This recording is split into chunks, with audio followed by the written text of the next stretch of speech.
மகள் போல் உறவு ஆயிரம் வந்து மென்ன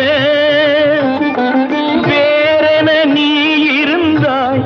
அதில் நான் வீழ்ந்து விடாதிருந்தேன்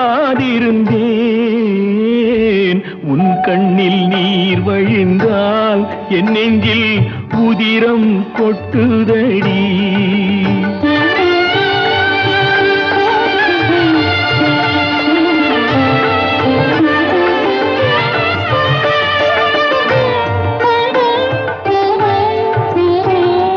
முள்ளில் படுக்கையிட்டு இமையை மூடவிடாதிருக்கும் பிள்ளை குலமடியோ என்னை பேதமை செய்ததடி பேருக்கு பிள்ளையுண்டு பேசும் பேச்சுக்கு